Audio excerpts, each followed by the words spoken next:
Esse mês de novembro, ele traz várias campanhas de conscientização, Novembro Azul é uma delas, a gente com certeza já falou sobre isso em nossa programação, mas o Novembro Azul também se estende aos pets. Você sabia que os cães e gatos, eles podem sim ter câncer de próstata? A gente vai entender um pouco mais sobre como isso acontece com a doutora Gabriela Queiroz, que é médica veterinária, está aqui do meu lado, e ela vai trazer essas informações. Doutora, primeira coisa, os tutores precisam ter cuidado, né, com os seus pets, com os cães, com os gatos, para evitar que isso aconteça. Primeira coisa, o que seriam os sintomas do câncer de próstata nos animais?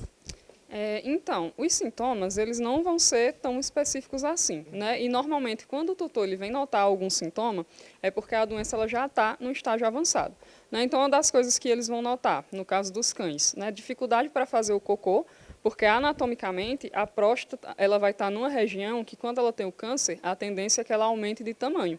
E aí isso acaba fazendo uma pressão em algum segmento do intestino, né, normalmente no cólon, e dificulta a saída das fezes. E aí o tutor vai notar o animal com aquela dificuldade de fazer cocô, ou então pode acontecer também a ausência total da defecação, né, se chegar a um ponto de comprimir para não sair as fezes de maneira nenhuma. Outra questão é uma alteração no formato mesmo das fezes, né? Como fica aquilo ali pressionado, o cocô ele pode muitas vezes sair amassado, como se tivesse passado numa prensa mesmo.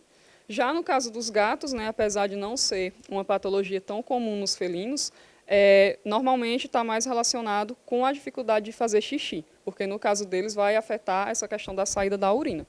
E aí eu queria que você explicasse como é que funciona esse tratamento e como é que funciona a prevenção também. As consultas precisam ser feitas de uma maneira mais assídua, né? Consultas periódicas, assim como a gente se cuida, tem que cuidar dos bichinhos. E o tratamento, como é que é feito? Exatamente.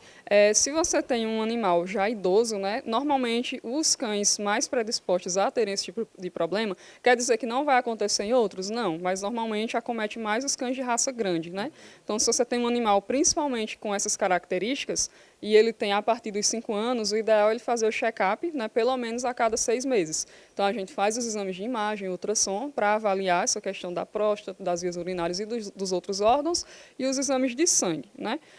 Normalmente, a neoplasia mesmo, o câncer de próstata em si, o mais comum que a gente tem, não é prevenido com a castração. Só que a castração ela previne outras doenças prostáticas, né, como a hiperplasia, que é o aumento benigno dessa próstata, a questão do surgimento de cistos, as inflamações, né, que é a prostatite. E o animal, ele estando livre disso tudo, já facilita da gente ter esse diagnóstico do câncer de próstata de uma forma mais fácil, porque a gente tem como eliminar outras patologias, né? Então, a castração ela é muito importante, no caso de cães machos principalmente. Então, o ideal é que castre o animal ainda jovem, né, para evitar esses outros problemas.